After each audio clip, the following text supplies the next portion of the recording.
Good evening and welcome to this month's economy, market and investment update from Sundaram. As we know, we call it the E.M.I, right? So without much ado, thank you for joining in. Let me start the presentation. So as you all know, this is the reason why we look at it from an E.M.I perspective, because the returns to investors through the stock market are essentially twofold. There's a fundamental value which arises from earning growth and the expectation of earning growth. Remember, the market trades on future expectation always. So the past earnings is already there in the current price. And the second, a return that comes from the rise in prices on account of demand for stocks. And the demand for stocks, which is also known as valuations or P ratio, comes essentially from two sources. There are domestic sources for buying the stocks, and there are foreign investors. So if you look at these three, right, and the expected economy performance and the demand, you should be able to understand the market's returns perspective. So with using that framework is where I'm going to talk about now the economy. So this is the economy as it was just prior to the budget from the India Economic Survey. And the center there gives you the GDP growth. As you can see, after a negative GDP growth during the COVID, we have reached high single-digit GDP growth, which, as you shall see later, is very, very different from what the rest of the world has been experiencing. Right? This GDP growth comes on the back of a fiscal deficit on the top left, if you know in this chart, which is continuously declining. During the COVID period, the rating agencies allowed all the countries to expand their fiscal deficit. So we also did that in terms of a 9.2, but after which we have steadily brought it down, and directionally we are heading towards a 5-point-something% by the end of 2025. So that, given that we are a net deficit economy, any reduction is viewed well by the rating agencies, which is important for India's credit rating and for foreign flows. So I think that's an important factor, right? And then moving to the right, one of the things which determines the future fiscal deficit is the inflation, because as inflation rises, government's borrowing cost rises, interest rates rise, and hence the deficit expands. So the inflation, as you can see, the wholesale price index, after spiking last year during the war and the pre-war due to the oil prices and the food prices shooting up, has now stabilized, is on a declining trend, while the CPI, that's the retail inflation, has been kept under control despite a spike in the WPI, because the government cut excess duties, we bought cheaper oil from Russia, and we also banned the export of wheat, rice, sugar, and other things where India has surpluses, so that the retail inflation was kept under check. It's around 6.8, but as you can see from the current numbers, it's already hovering around the 5% mark, right?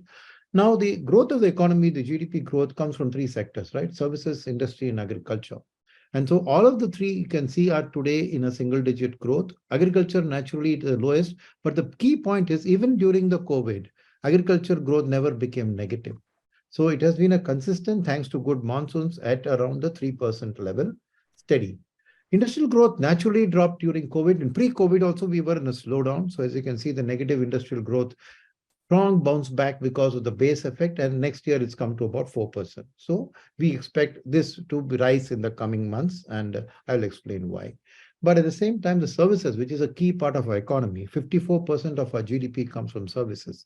And hence, after the lockdown during COVID, when services suffered, the sharp bounce back to high single digit is a very creditable one and notable, and this is what has driven the GDP growth, right? The final number on this slide is the left-hand side, the foreign exchange reserve. This has been a very healthy at a $550 billion, which is about the fifth largest in the world. Why this is important is because, as you know, oil prices rise, inflation rises, so India's payouts rises, and we are a fiscal deficit, which means there's a trade deficit. Trade deficit means our imports are more than our exports, which means that the dollar value as it rises hurts our economy. So protecting the rupee at a reasonable level. Why do I say reasonable? Because making the rupee strengthen, we could have used a lot more of the reserves and made the rupee strengthen against the dollar. We did not, because then our exports will suffer, because we become uncompetitive compared to Bangladesh, Taiwan, or any other competing country. So maintaining the balance of the rupee in a weighted basket of about 40 countries, which is called the real effective exchange rate, is possible only because we have a healthy forex reserve. The Reserve Bank used this to manage our currency, and our currency has been fairly well managed, right? So this gives you a summary that the snapshot of our economy shows it is in good health, right? So ideally, the earnings should follow. But before that, as I explained in the earnings slide, it's the future expected earnings. So we should also see the trajectory of the GDP growth in the coming months.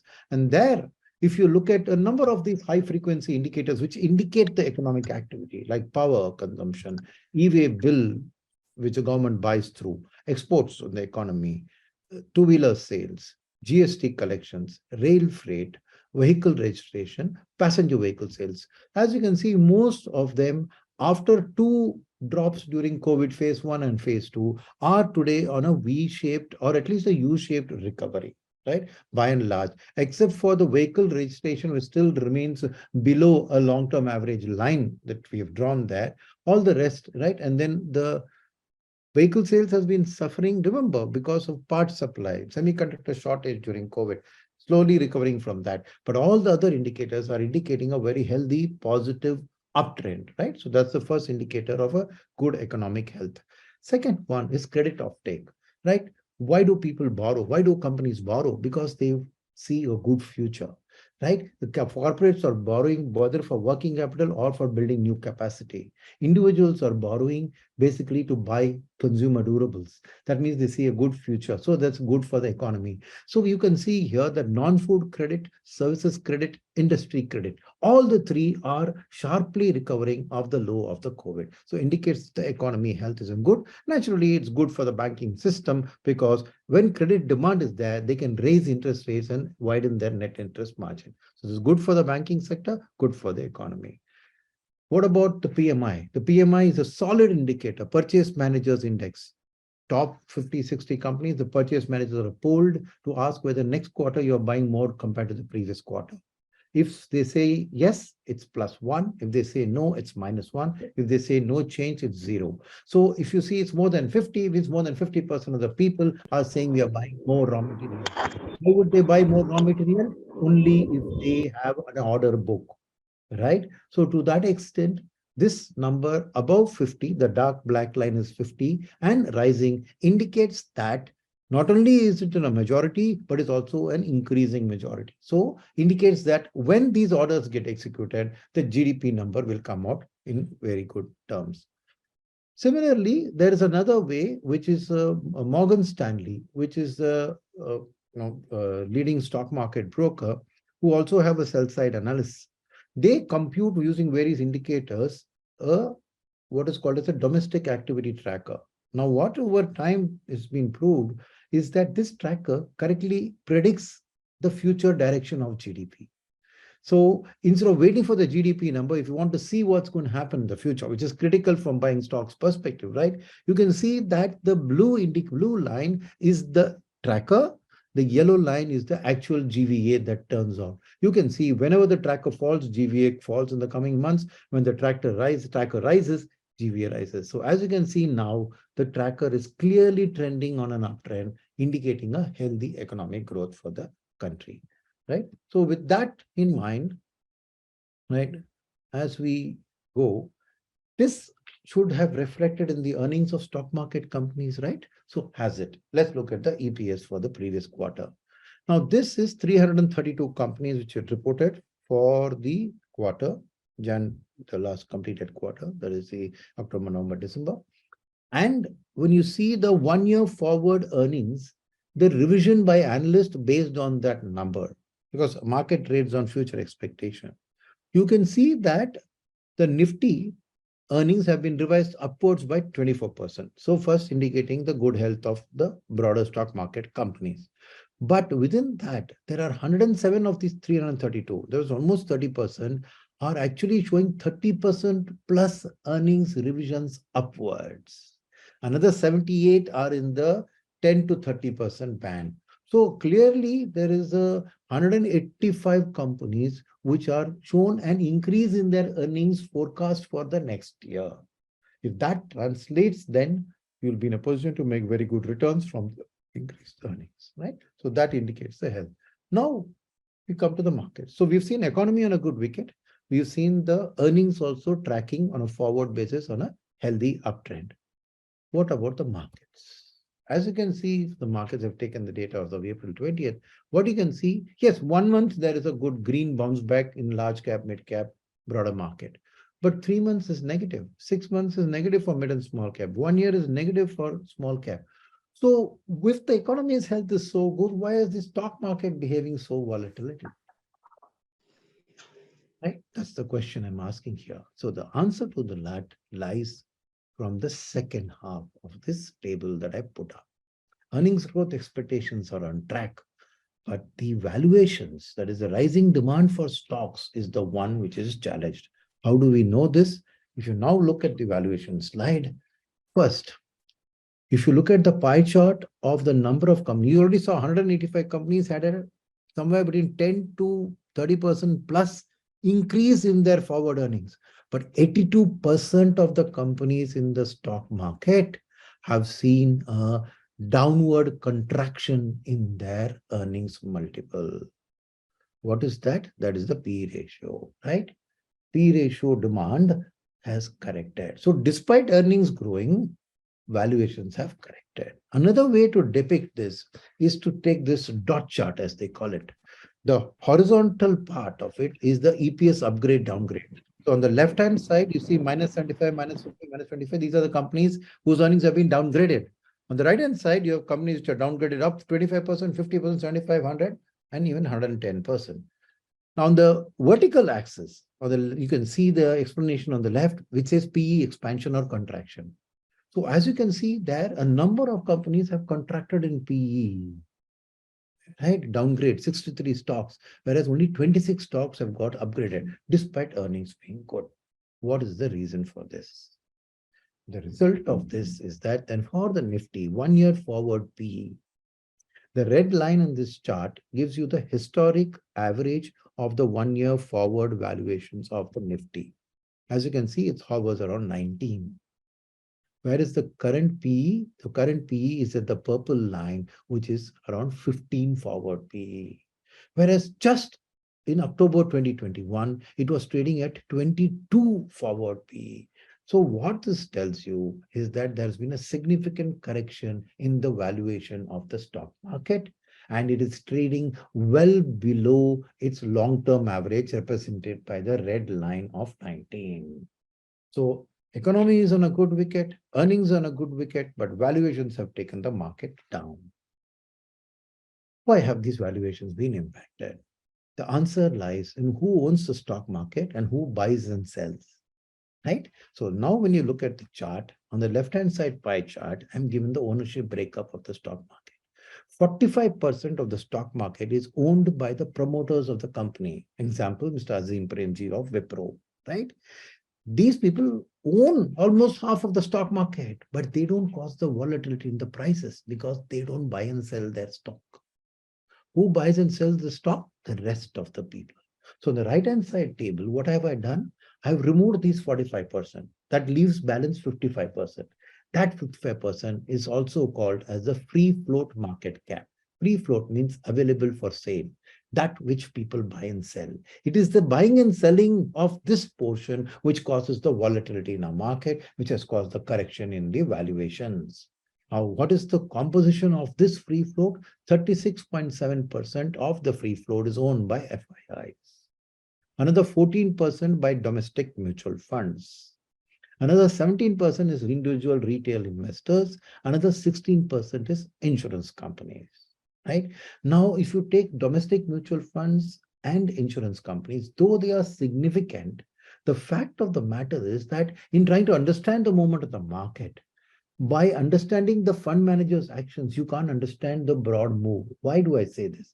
Because a fund manager from a mutual fund or an insurance buys or sells only based on the action of the investors who come in the money.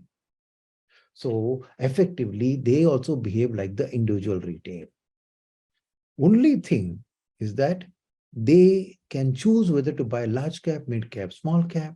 They can choose to buy banking or industrial or consumption or pharma. They can make that choice. But when the customer gives them money beyond 5 to 10% cash, they have to deploy it in the market. So the overall market's volatility is not because of these three players, right? So then who causes the volatility? Because, and as you will see in a later chart, and as you are aware, individual investors, insurance companies, and domestic mutual funds have been buyers in the market continuously. So the correction in valuation is not due to their actions. Subsequent slides will show. So it is this 36% of FIIs, their volatility in buying and selling is causing the volatility. So to understand this, let's understand the breakup of this 36.7%. That reference roughly $600 billion in value terms. The breakup of this is given in the pie chart, where as you can see, mutual funds and hedge funds are 68%, sovereign wealth funds are 16%, and pension and insurance funds are 8%. Now, the left hand, the last two that I mentioned, sovereign wealth funds and pension insurance, are what I call long-term money. And if you can read what's written there under long-term money, they have very low volatility because they make allocations with a very long-term 10-year, 15-year, 20-year perspective. And even during the selling, they from September to June, they were net buyers. And overall, these people allocate based on the country's share of global GDP, and that does not change so quickly. So over the past 5 years, in fact, sovereign wealth fund share of India's holdings has gone up from 12% to 16% of this $1,600 billion. So they are not the cause of volatility. Who is the cause of volatility?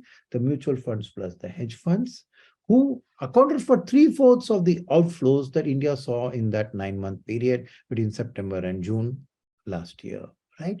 So what do these mutual funds and hedge funds do? These mutual funds and hedge funds effectively are trading against the MSCI Emerging Market Index. Just as when you give money to a mutual fund, with us, we have the benchmark as the Nifty 500 or the Nifty 50, right? So based on that, we are either overweight or underweight a particular sector or a particular stock. Similarly, for an FII, the Emerging Market Index forms the core. So India is a part of the Emerging Market Index. So within mutual funds, you have active mutual funds and passive mutual funds. Passive mutual funds simply deploy the money as per the emerging market index. So if you see in the pie chart, India has a 15.33% of the emerging market index, which means out of every 100 rupees that comes to an emerging market mutual fund, ETF, 15 rupees will come to India. And who gives this money? Millions of investors all over the world who are taking a call saying, I want my money to be in emerging markets because I think I'll get a better return. So again, this is with millions of investors. We can't go and identify or understand their behavior. So that's one portion of the mutual fund. But the active mutual funds and the hedge funds, what is the difference? Active mutual funds, like in India, take 3 to 5 year calls, right? Whereas hedge funds do shorting in the market. Hedge funds take leverage, that is, they borrow money against the money they raise, they borrow money and put it. So they are high risk, high reward, and they are more hot button, which means very quickly they will take a call on investing and very quickly they'll take a call on pulling out. So this active mutual fund plus hedge funds are the ones who have caused the volatility in the market. Now, typically, an active mutual fund will say, I have 15% in the index. I will take 20% India if I'm bullish on India. I will take 10% on India if I'm bearish on India. Very rarely they go to zero. They operate within a narrow band. Whereas a hedge fund can completely blank out India zero because he doesn't care about the benchmark. He is talking absolute return to his investors. So most high volatility comes from hedge funds, next from active mutual funds, then from the ETF flows, and then these wealth funds, sovereign wealth funds. So if we now try to understand the active mutual funds and the hedge funds on how they take this call, you can see here, I have tracked the FII flows into India from the time of COVID on a quarter-on-quarter basis. Because when you look at full year numbers, you lose the plot. You have to go into the detail. Ideal would be a daily detail. It's too much to see, obviously, over 1,000 days. Even monthly is too much. So I've put it in a quarter. So bear in mind that in a one quarter, first half could have been positive, second half negative. What you see there, the greens are obviously positive inflows, the reds are outflows. So in COVID, starting with COVID, FIs were continuous investors in India till Q3 21, that is July, August, September. As you can see, already from Q2, their flows dropped sharply compared to Q1, right? You can see, but it's still net positive. But clearly from Q4, it turned negative for 3 quarters. And if you total up this number, I have a slide which will show the totals later. You can see that almost 80% of the money that came post-COVID left in those 3 quarters. Then again, the money came back for 2 quarters, again it left. What is the reason? One of the analysis that we have done shows us that these active hedge funds, right, and active mutual funds actually take a call on India based on one significant factor, which is the graph at the bottom, which is the price of crude oil. So when crude oil price, you can see the line I've drawn, right? During COVID, I drawn the line. Crude oil price was declining and at a stable level. When crude oil prices started rising in October 21 is when they started pulling out. When again, after the rise from to $125, crude started dropping, they again came back to India. This last quarter, the withdrawal is not so much linked to oil as to the Adani and the banking crisis of Silicon Valley Bank and to the Credit Suisse Bank. That banking crisis led to some panic withdrawal from emerging markets. So that's what is reflected.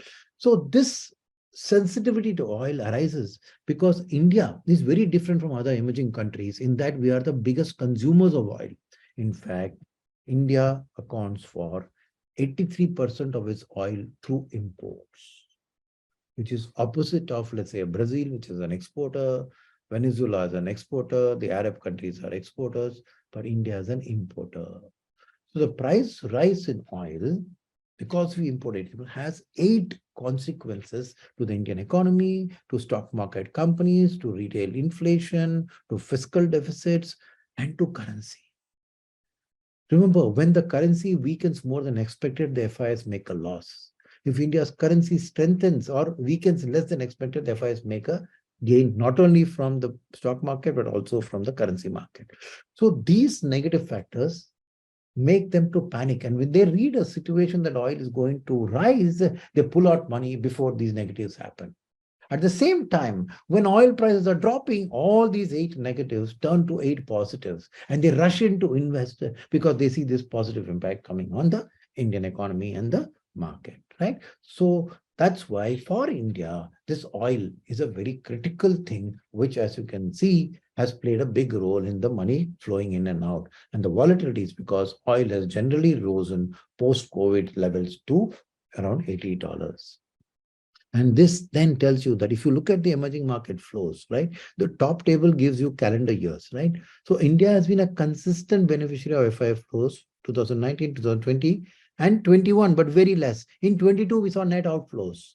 And then I've broken up this 22 into 4 quarters because, as I said, devil lies in the details. So as you can see, it is the first 2 quarters of 22, right, which saw massive outflows. The second 2 quarters saw inflows. So the net is showing 16,000 negative, but only by looking at the quarter, you can realize that the change in the outlook for oil changed their thing from withdrawing, pulling out money to putting back money. And I explained Jan, Feb, March was basically a Adani and banking crisis impact. We'll come to the next FYTD in a bit later, right? So as a result of this pulling out money by the FIIs, India's premium to the emerging market index has dropped.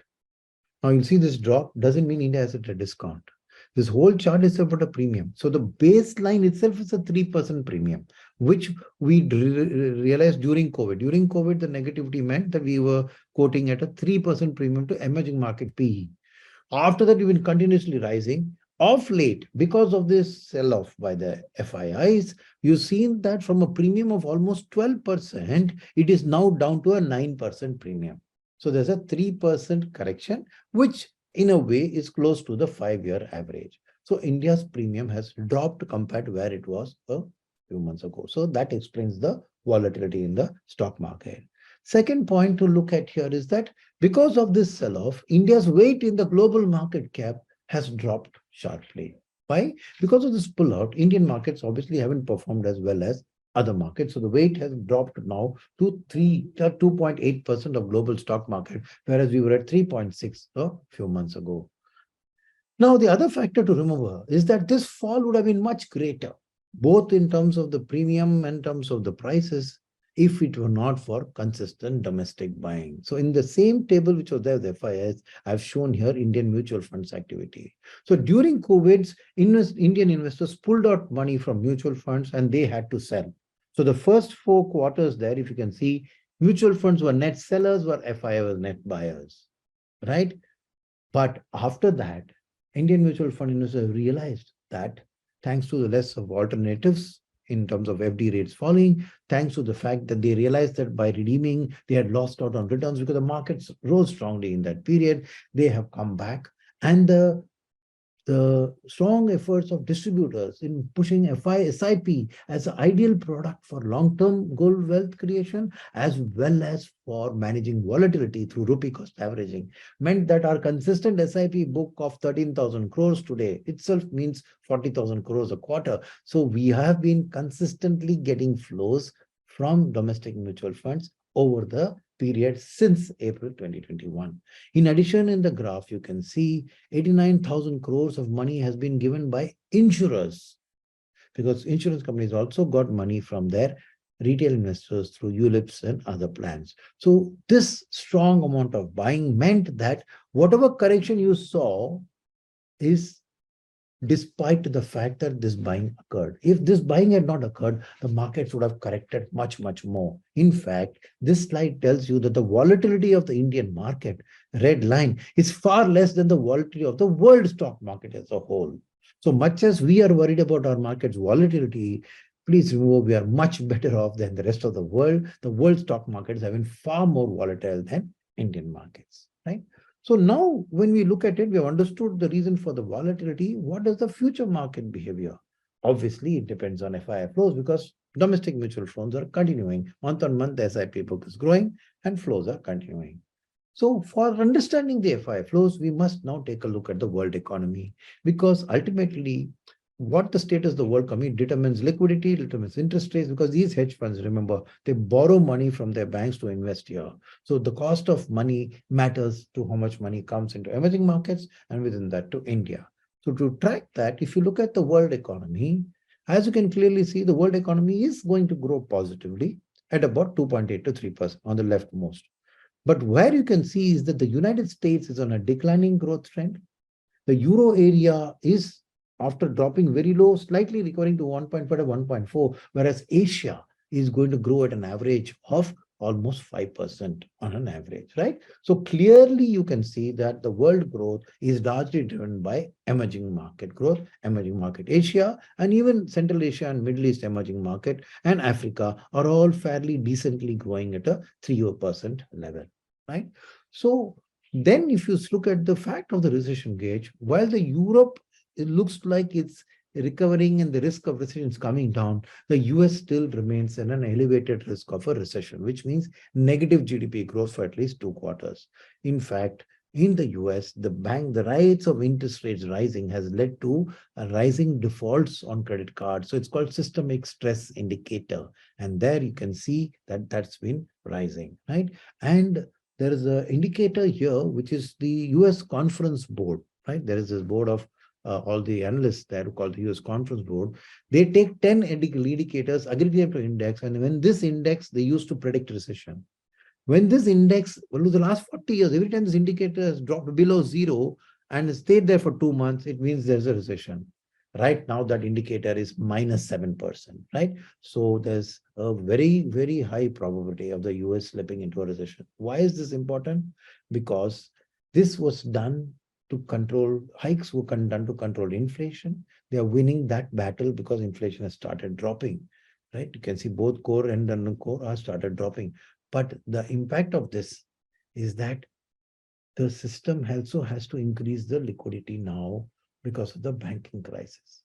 So the rate hikes that they did to bring inflation now will have to turn to rate cuts. The Fed itself is talking about a rate cut from next year, whereas analysts are expecting that to happen in the second half of this year itself.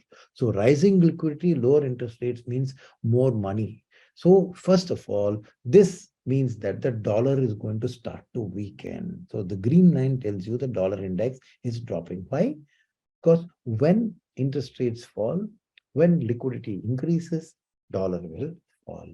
So this dollar falling means that for a person, FII sitting in America, in a weakening currency, he will put money in emerging market because the emerging market will not weaken as much as he would have expected. So he'll make gains from currency as well as gains from those markets which do well, right? And so if you see this weak dollar has to a large pick up in 1 month returns in equities because US dollar weakness leads to flow into risk assets such as equities and emerging markets. So in this table, if you see, there is a US stock market at the top, then the emerging market stock markets, 1 month, all of them are positive.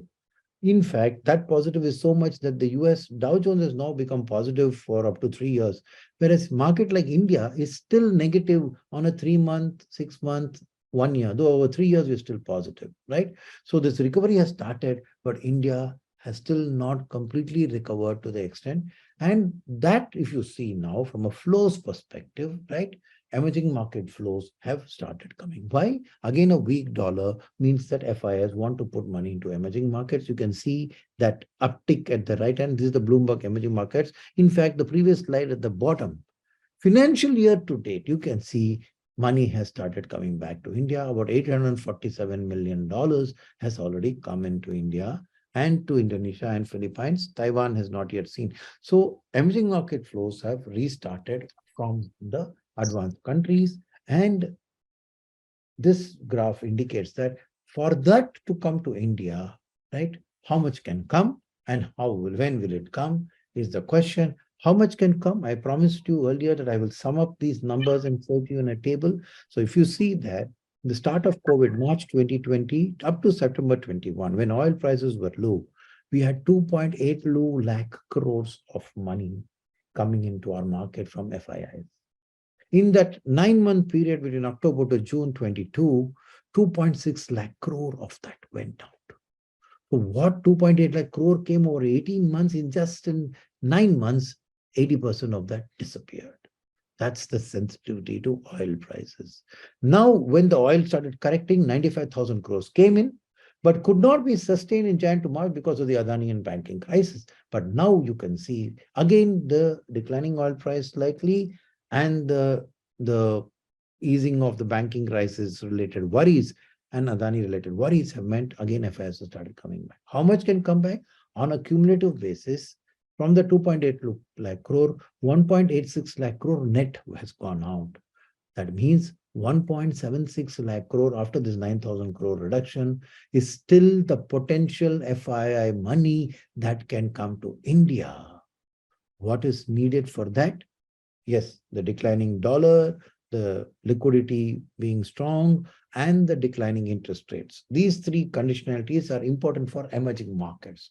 But within that emerging market flow for India to get, we need oil prices to fall. So what is the status of oil prices? Oil prices after falling have stabilized around the $85 mark. You can see that. Now, is it likely to fall? If so, when? What is the criteria? This number tells you what to track. So basically, the world oil demand, the first line, in million barrels per day is around 100 million barrels per day. 70% of that is supplied by non-OPEC countries. Countries which are spread all over the world, each one has a little bit oil. They all pump out as much as they can because they need it for their economy. So 70 million barrel supply is 70% is given by them. So the balance 30 million barrels can easily be supplied by OPEC, right? But they don't. Why? They want to create a demand supply gap. So they supply only 27.7. Keeping that 3 million barrel back means they can keep the oil price high. So the OPEC cartel actually prevents the oil from dropping by cutting production, right? And that's the reason oil stabilized. Now, why at $85 this time? Because when Mr. Biden put a price cap on oil of $60 to $65 in response to the Russia-Ukraine crisis, Europe is entirely dependent on Russian gas. So what Mr. Putin said in response to that was, any country which accepts that price cap, he will shut off the supply. So Europe, which is a part of NATO and hence has to agree to what the US does, accept the price cap, got shut off from Russian oil, had to go with a begging bowl to Saudi Arabia and OPEC countries saying, please give us the energy. Naturally, they said, we will give it to you, but at $85. So the price is stuck at $85. Unfortunately, the situation was complicated because the timing was bang in the middle of the winter season in advanced Europe and America. So they need a heavy heating demand, heating their homes. So demand was at peak. So there was no other way for Europe but to pay that price, and hence oil price stabilized there. So what is the way forward? Well, the way forward is for winter to turn into summer, which is currently in the process of happening, right? Once winter turns to summer, you will see that the heating related demand for oil comes down. Second, if the US is slipping into a recession and in a slowdown, naturally, if industrial activity slows down, the need for energy comes down. So there will be a softer demand. So the table, if you see from that 100 which I've circled, just turn your eyes to the left. In 2020, during COVID, oil demand dropped to 91 million barrels a day. So just a 10% correction meant that the OPEC itself could not reduce production below 25.7, leading to a 2.7 billion barrel surplus of oil, hence oil price crash. So you don't need a big move. You need a 10% move in oil demand to fall for OPEC also to lose its grip on the prices, because they also need a certain sustenance of oil production and selling to maintain their economy. So 10% move over the next quarter as the summer comes in and the slowdown becomes clear in Europe and in US, you will see that, anticipate that OPEC will have to release its thing, and hence oil prices could trend down from the $85, not necessarily to do by much, to back to 70, maybe 65. That's good enough for FIIs to take a strong bet on putting their money in India, because as an economy, we are the biggest beneficiaries of any reduction in oil prices, right? So that then is the situation. And if you realize that FIIs have been consistently investing in our free float between 35 to 45%, currently is 36.7, right from 2006 onwards, right? So this solid holding of the FIIs, which can increase if the long-term wealth increases, because if you remember, long-term money is linked to share of global GDP. So India's situation is that though the IMF revised the growth rates of the world and saw a slight correction for India from 5.9 and 6.3 for this year and next year to 5.2 and 0.5 down, we are still the fastest growing economy in the world. So a share of the long-term FII money can also be expected to shift to India as they look at our medium-term growth story. So India's growth story means strong when not only the hedge fund related short-term money, but even an increasing share of the longer-term money should start getting allocated to India, right?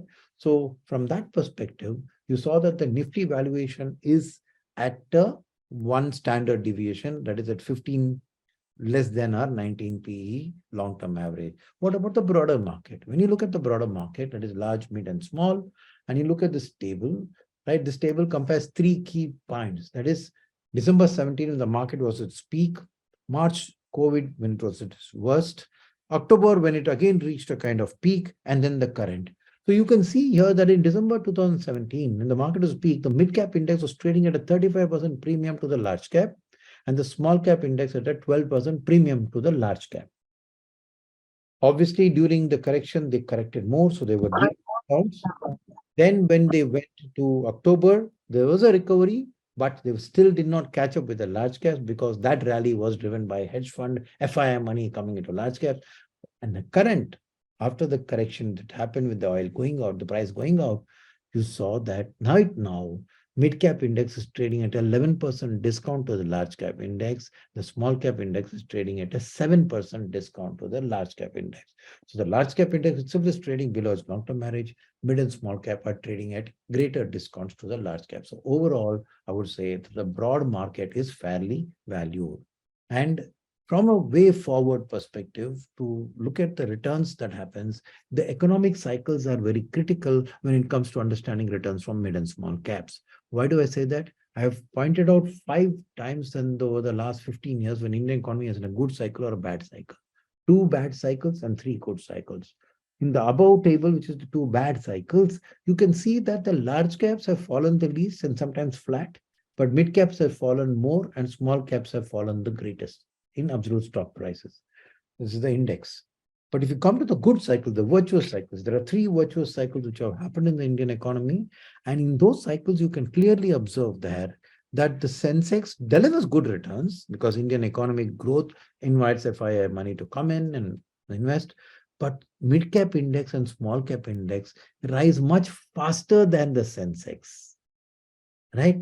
In all good economic cycles. So as we are in a good economic phase of growth, over the next cycle of 3 to 5 years, you will see that ultimately middle cap and small cap will deliver better returns than large caps. Not that large caps will not deliver returns, they are also delivering returns. So then when you now come to the third part of our E.M.I, the economy, the markets and investments, what do you do? So the first thing is that we know the world is going through a slowdown and recession. So export-oriented stocks and sectors are not going to grow as fast. So have a domestic-oriented portfolio. Second is have a broad cap oriented. Don't depend only on one cap curve. Spread it across large, mid, and small. And if you do this, you're poised to deliver a healthy inflation-beating return. Now, how should you allocate? How much into large, mid, and small? Based on the risk appetite of the customer, right? So I would say that in the case of an aggressive investor, there is need to be dynamic and flexible. Why? Because as I told you, about 1.75 lakh crore FI money is waiting to come in when the oil price trends lower. And then there's a world recession leading to liquidity and to dropping interest rates. So money flow will come in. So initially large caps will get a boost. So I would suggest that right now you can have a 50-50 portfolio, 50% large caps and 30 and 20 in mid and small. But over a period of the year, as that large cap money gets absorbed, their valuations go up, mutual fund managers sell their large cap stocks to FIIs, reallocate that money to mid cap, and India's economic growth comes in and mid cap earnings show a better growth than large caps, you will have a time, which I suspect will be about a year from now, when you'll have to reorient your portfolio to about 70% mid and small and 30% large. So an aggressive investor can track various indicators and look at it and switch it with the help of the advisor. But if you're a little more moderate risk, or if you feel that that's too much do it yourself there, then you can just give the money to a multi-cap set of funds. There are flexi caps, which are executable in nature, but remember that all flexi cap funds are benchmarked to the BSE or the Nifty 500, which has 80% large caps. So flexi caps generally so far in the industry, if you see, are by and large at 70-80% large cap. So they are in a sense playing safe. They have the ability to switch what I said, but different fund managers will do it at different times. And ultimately, they are also coming from a risk reward perspective to protect the investors, right? So flexi cap is the safest of the lot, right? The next comes the large and mid cap, which has a minimum of 35% in mid caps at all times. Can be more. It can have 5-10% small cap also. So here it's a little more risky, but you're assured of being in the mid cap space when the mid cap rises. So to some extent, it ensures that you're de-risking yourself from a view of an analyst or a fund manager and are constantly present 35% in mid caps to capture that upside. The multi-cap, on the contrary, has a 25% in small cap compulsory, 25% in mid cap compulsory. So here you are genuinely going to participate in the India growth story by being present 50% in this space right through, and maybe higher as the situation turns. So if you are a slightly higher risk reward person, go into multi-caps.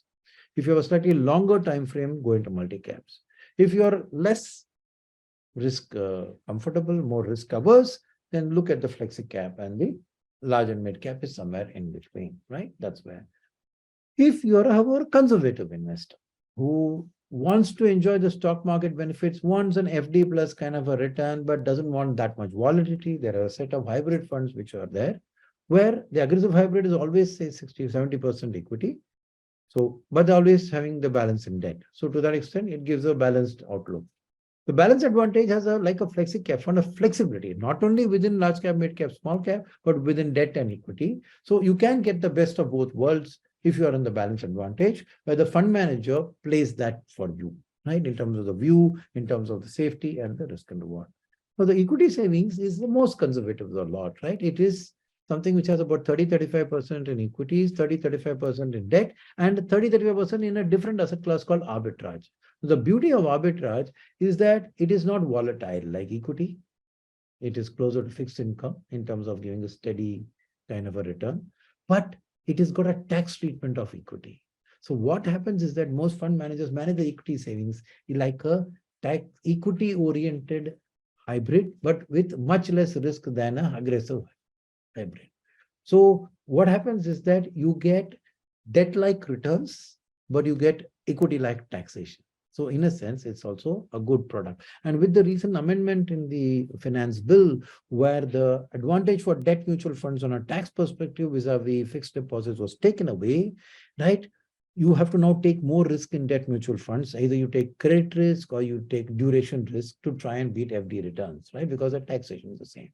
Whereas equity savings, where they fund managers don't try to take so much credit risk in the debt side or the duration risk, but they take the equity risk to deliver to you a better risk reward return with the best post-tax efficiency of equity taxation, but with better returns potentially than a fixed deposit or any debt mutual fund. So I think increasingly equity savings is looking attractive for an investor who wanted to put in debt, but now feels that, oh, the tax benefit has gone away, and equity savings with a little more extra risk. Please be cognizant of that.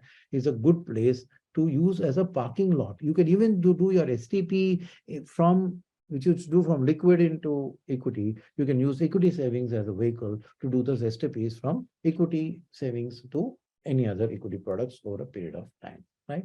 On that note, I would like to thank you for your patient listening. Mutual fund investments are subject to market risks. Read all scheme related documents carefully.